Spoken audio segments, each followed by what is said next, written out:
Hi, my name is Tiffany Reardon, and I am the founder of RUFinder.com. I'm making this video. This is a very quickly thrown together video, but this video is for those of you that are undergraduate students studying STEM. If you are studying STEM and you're an undergrad, you are in the right place. So first of all, congratulations on deciding to pursue a STEM degree. I've been working with STEM students for about 20 years, so I have a very good idea of how hard you work as a STEM student, whether you're studying biology, engineering, computer science, physics, whatever you're studying. I know that you are very busy, so I want to thank you for taking the time to watch this video. I know that all of you are about efficiency, so I want to be efficient with your time. And I'm here today to talk to you about how to get paid to do summer research. So how to get paid to do summer research. So let's get started. Okay, so as I said, my name is Tiffany Reardon, and I'll do the blah blahs very quickly. I work at UC Berkeley. I have worked there for, since 2012. Geez, it's been a while. Before that, I worked for Mesa. Any Mesa folks out there? I worked for Mesa for 4 years. And before that, I worked at a community college for 8 years. I worked at Skyline College. Aside from that, I went to San Francisco State University. I have 2 degrees. My undergrad's in Soc. My grad is in education, hence the work that I do. And throughout this time, I've worked with a lot of students. I mean, hundreds and hundreds of STEM students. My favorite thing to do is getting students involved in research. So my day job, I'm able to do that. And then in my spare time, I started this blog, RU Finder. Aside from that, kind of fun facts, unrelated ventures. I'm an avid knitter. So if you ever want to buy anything, I got you. I have a website on Etsy, Goddess Wave Knits, and I have a blog, rosecoloredlenses.com. One of these days I will write a book. All right. Now that we've gotten that out of the way. So why do research as an undergrad? So I think that as a STEM student, you should strongly consider doing research. One, you will be able to have applications of your major. So you'll be able to do applications of your major. If you're attending a community college, it'll certainly strengthen your transfer applications. Remember, they're going to ask things like, discuss how you prepared for upper division coursework, or discuss how you've prepared for your major. And so if you have a research experience, this is an amazing way to demonstrate that. It'll help with technical interviews. Maybe it's now February. Maybe you start applying to summer internships in industry, and maybe you're getting callbacks, but your technical interviews are just not going as well as you thought they would. Having a research experience will help with that. Understanding the applications of your major. Let's be honest, if you're a first-year student or a sophomore, you're taking probably some lower division coursework that's not really very exciting. You're probably doing a lot of theory. You're probably, maybe looking forward to the good stuff, right? This will give you that hands-on opportunity and get paid. Last but definitely not least, if you're applying to grad school, especially if you're applying to a graduate degree, if you're applying to grad school in a graduate degree, a PhD, which is a research degree, you're going to have research experience. Aside from that, if you're applying to a transfer school, if you're a community college student, you want to transfer, having this research experience will not only give you more experience in your major, you may also have an opportunity to visit the school for a summer experience, a school that perhaps you are planning to transfer to. Okay, this is a very abbreviated version, very abbreviated. Types of research programs, summer REU programs. These are 8 to 10 week summer programs. REU standing for Research Experience for Undergrads. These experiences are paid experiences. And I have some examples that I'm going to share with you, examples with upcoming deadlines.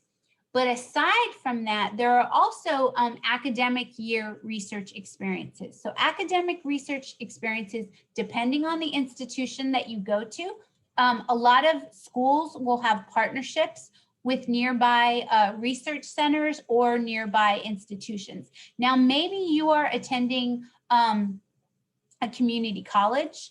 Maybe you are also attending a liberal arts or you're attending a liberal arts college, an HBCU, schools that have specific populations and have programs specifically for you. So look into those. I'm mentioning this, and this is very important because I know a lot of first-year students, whether they be first-year freshmen or first-year transfer students, that have never stepped foot on their campus. I want you to know that there are programs that have bridge programs and have opportunities specifically for students on those campuses. So it's very important that you do a little bit of work and, you know, look and see what partnerships are available. You may not even know it. So the third are short-term research projects. So short-term research projects, these are projects that you would come up with a faculty member. So you would come up with a project, maybe it's started off in a class, or it started off just as an independent project that you enjoy doing.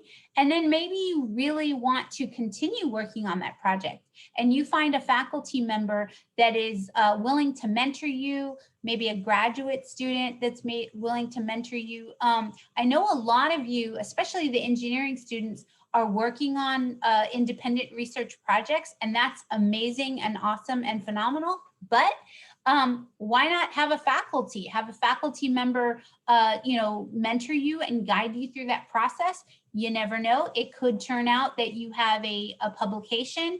Maybe you're presenting your work at a conference.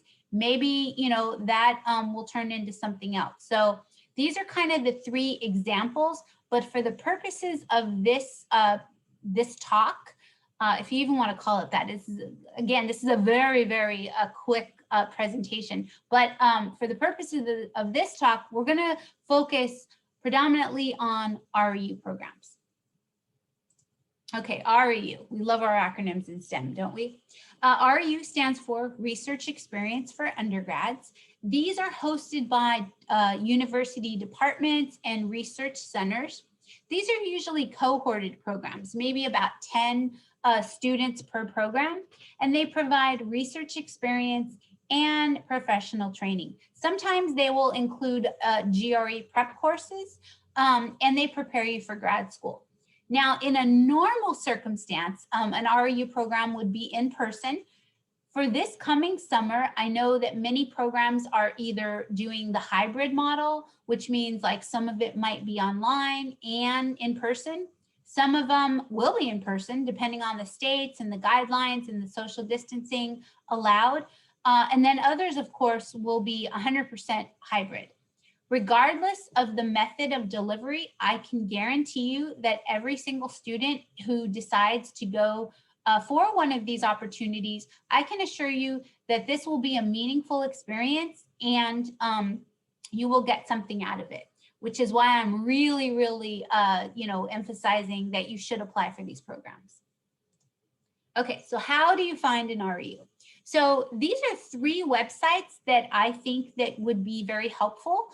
Again, I know STEM students, you don't have a ton of time. So I put these, this list and this presentation together to kind of give you a glimpse of how to find research. This first website is the Pathways to Science. This is a great website because you're actually able to filter it by research area. So maybe you're a mechanical engineer who wants to do research in aerospace. You click on aerospace. Maybe you are looking for an REU on the East Coast. So you click on that location, right? That's a good one. You can filter it by discipline. You can filter it by area. The second one, not the most exciting, I gotta tell you. I love the NSF, don't get me wrong. But I gotta tell you that this website isn't the most exciting, and here's why. This one will have a list of all of the NSF sites, but you're gonna have to click. Okay, does Carnegie Mellon have a site? Yes. Okay, click, right?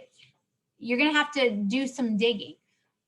The third one, and not to be biased, but this is actually my site. The third one is rufinder.com. So rufinder.com will have the listing of the RU sites by categories. So have it listed by freshman, sophomore, junior, senior, specific population. So maybe you are an international student, maybe you're an undocumented student. You'll find that if you go to the NSF site, unfortunately, a lot of the paid research opportunities, their funding source does not allow, a lot of variety in who's funded.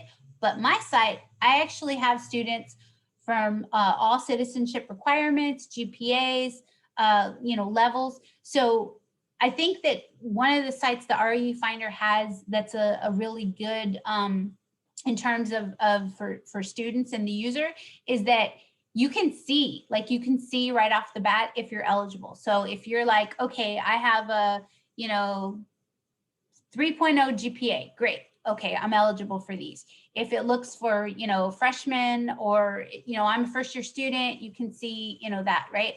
And fun fact, when they say freshman, sophomore, junior, senior, I know some of you have a lot of AP classes perhaps, right? So maybe you are a first year student, but credit-wise, you're a junior. For the purposes of finding research, if you are a first-year student, then you are considered a first-year student. So just want you to know that.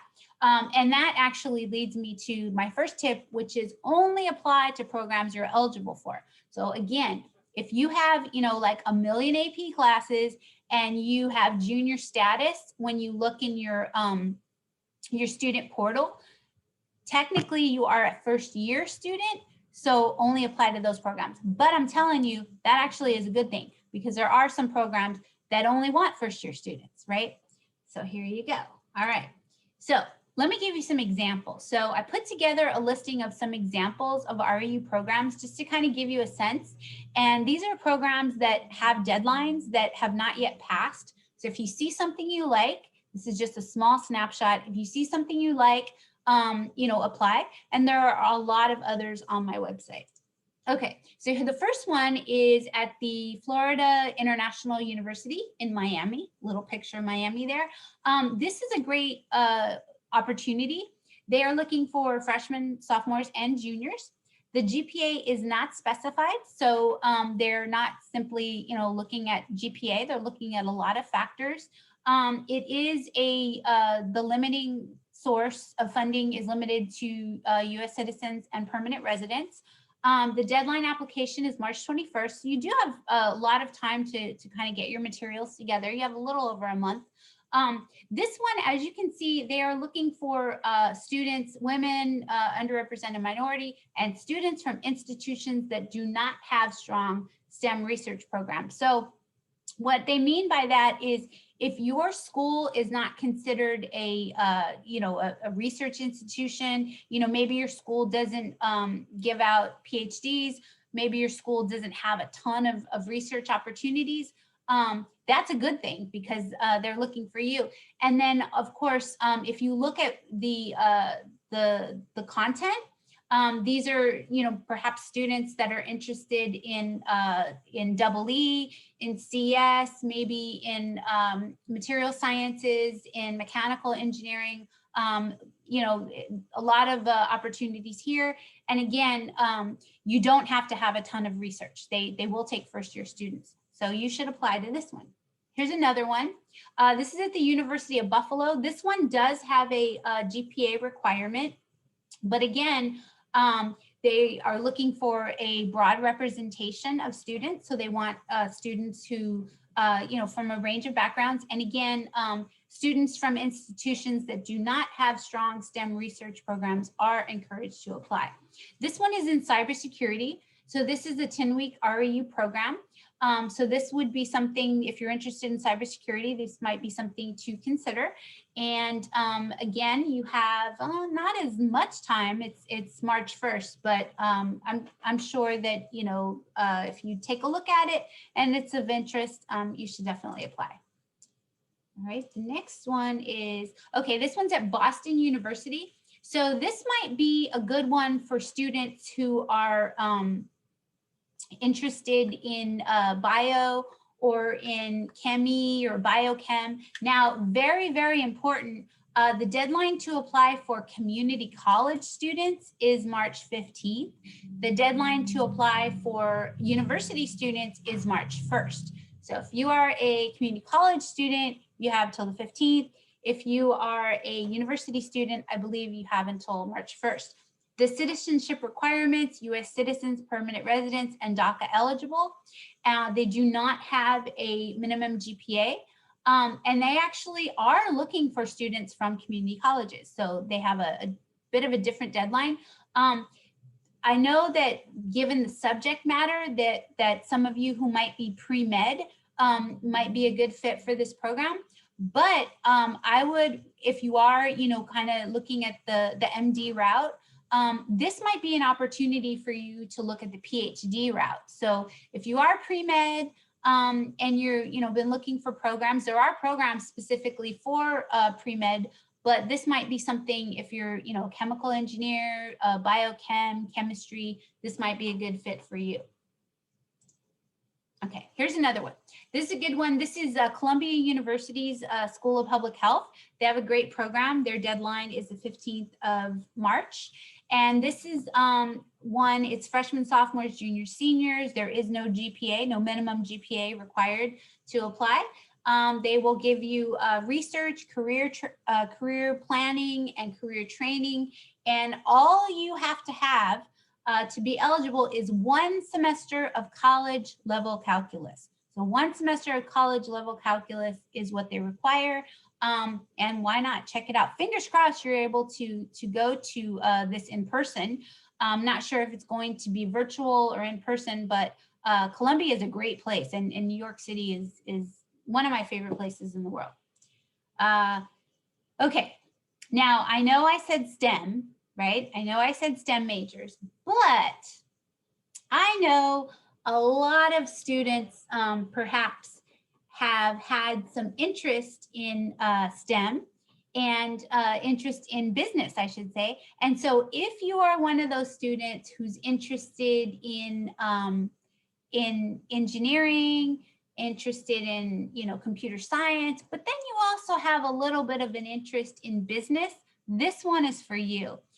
This is actually a cool one because, and no citizenship requirements at all, so none, no minimum GPA required. And it's sophomores, juniors, and seniors. And they are looking, the deadline is the 21st of March, and they are looking for students interested in this research internship at business school. This is kind of a fun one. It's a research project at a business school, right?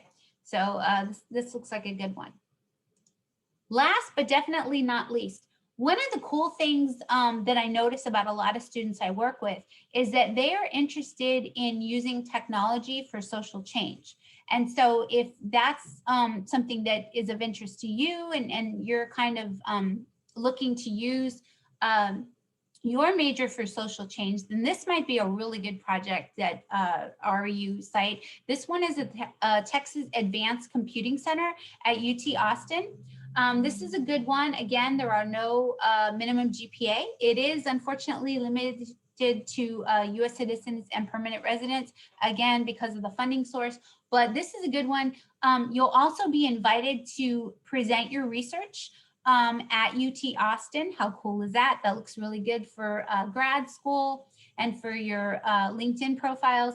But the cool thing about this one is really, it allows you some creativity, right? So you're able to use your interest in computing, but doing that in a creative way. And I know a lot of you out there are watching have some amazing and outstanding ideas to utilize research, whether it be in engineering, into computational medicine, science, things like that. And so this might be a good opportunity.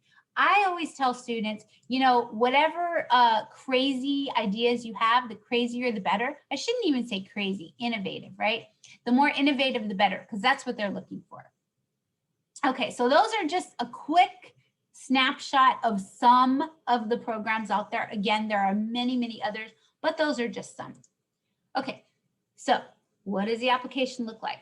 Well, one, you're gonna have to fill out an application form. So it's usually a form that you fill out online. If they have projects already determined, they'll usually ask you to rank the projects of interest. So this is my first choice, this is my second choice, this is my third choice. So you know, kind of pick the ones that you want to do. And then of course, you'll want to rank them why you want to work on these projects. Make sure that you actually read the projects, right? Make sure you read the projects, make sure you do some preparation. Don't just say, oh, I'll work with anyone, right? Even though you might be like open to that, don't say that. Like, be very, very deliberate about your choices, and make sure that you list faculty that you really do want to work with, and make sure that you read what the project is about.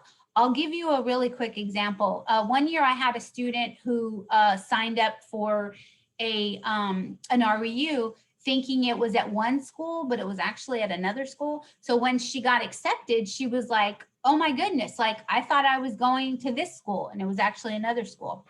Another student signed up for field research and they had no clue. And they were, let's just say they were not exactly an outdoorsy person. So they were not happy about their experience. So make sure that you know what you're actually applying to. 2 to 3 essays, we'll talk about that in a minute. Letters of recommendation, usually 2.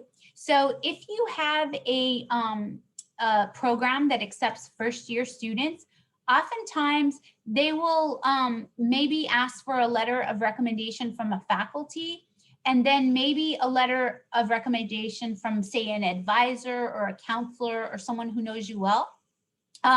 Obviously, this goes without saying, but you know, no friends and family, right? Friends and family, although I'm sure they say glowing things about you, they cannot write you letters of recommendation. So it should be from a faculty, preferably in a STEM class, math, engineering, you know, science, chemistry, bio, one of those, or you know, a related area, and then of course a counselor or an advisor or somebody who knows you well.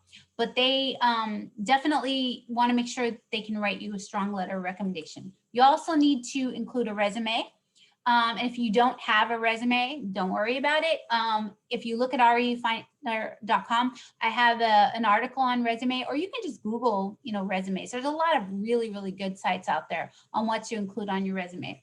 They'll also ask for transcripts. Now, because we are in this virtual setting, oftentimes they will accept unofficials. Sometimes they will. And so, but just make sure that you allow time, because the last thing you want to do is, if they do want official transcripts, like, you want to make sure that they do receive them. But from my experience right now, I think a lot of people are accepting unofficials. All right. Typical REU questions. So one of the questions that, you know, and these are just kind of general ones that I put together based on, you know, what I've seen over the years. So usually they'll say why you wish to conduct summer research of the type offered by the program, and how this relates to your overall interests and goals. So if you are interested in graduate school, beautiful, perfect, right? Talk about why you want to go to grad school. Talk about why you're interested in this. If you're interested in transferring to a 4-year school, talk about that, right? What is your overall interest and goals? Now, what you don't want to put is, you don't want to say, oh, I can't get an internship, so I saw this video and I decided I might as well get paid to do research. Even if that's true, probably not a good thing to say. Also, you might not want to say that, you know, because this is a top school and blah, blah, blah, right? They already know it's the top school and blah, blah, blah. But specifically, why you want to work with this particular researcher. Maybe you want to go to grad school at that school. Maybe you were accepted into that school, but you decided to go to another school. Maybe for financial reasons, you decided not to go to that school, or maybe it just didn't make sense, you know, for you to go because of other factors, and you're still very interested in the work that they do. So those would be things. The second question, they often ask, describe a major challenge, personal, professional, or engineering you've encountered in your life and what you learned as a result of the experience. So this may or may not have anything to do with your major, but they want to hear how you as a person handle setbacks, right? So I know all of you have written college essays for your applications. So I'm pretty sure that you have material that you can potentially, readjust to do that, so you don't have to reinvent the wheel, right? But you can include, things that you feel that you're proud of, right? Things that demonstrate leadership, things that, maybe things didn't go so well, but you persevered regardless. Why do they ask this question? They ask this question for a number of reasons. One, the research setting, right? The research setting can be very, very unpredictable. Maybe you'll get no research results at all. The last thing they want to do is admit somebody who, the minute, that they don't get results, that they're going to give up, that they're going to leave, that they're going to get frustrated, right? They want students that are comfortable with the unfamiliar, and students that are willing to kind of, dig in and contribute to the project, right? So this is the two kind of common ones you'll get. And then of course, they might ask a question related to your coursework or, interest. If I were you, I would include the coursework that you have already taken, the coursework you're taking now, and maybe even what you're taking in fall. Because that would be just to kind of show how this experience, will help you overall. Okay. So if you have any uncertainties, ask before you apply. Read the FAQs, right? It's very frustrating when you get, a student asking you questions that are on the FAQs, shows that they didn't read them. Be sure that your schedule permits full participation in the program. So if you know that you have some obligation this summer and you're going to take an extended amount of time off, then you're not available, right? So last thing you want to do is like say, hey, by the way, I'm going to be gone for 10 days, right smack in the middle of the program, right? That's not going to look so good. Meet all the deadlines. Don't ask for extensions because they have a lot of applications. So, make sure that you do meet the deadlines. Apply to more than one program. Even though like you might be a top candidate, there's only like 10, 8 to 10 slots per program. So I don't want you to get disappointed if you don't get in the program. So apply to more than one. Verify your application has been received. You can send a very, very, you can send a very, very, short, just submitted my application, just wanted to verify you've received everything. Thank you so much for this opportunity. Looking forward to hearing from you soon. Short and sweet, right? Those would be my suggestions. Okay, I have talked a lot very, very quickly. If you have any additional questions, if you have any additional info that you would like to know about any of these programs that I listed, I encourage you to go to rufinder.com, check it out. Add me on LinkedIn. I'd love to connect. I have a Instagram page, Twitter, Facebook, all those things. I love working with students, and I love hearing about your RU experiences. Again, I think that these are really kind of, at the risk of sounding very cliche, but really unprecedented times. And I think that the creativity and the opportunities for students to do research, whether it be in a remote setting, a hybrid setting, or what have you, this is a very good opportunity to kind of do something different and really contribute to the research world. So good luck on your ventures. It is, like I said, it's February 24th, so you still have some time. Now that's that, and I will see you soon. Thanks. Bye.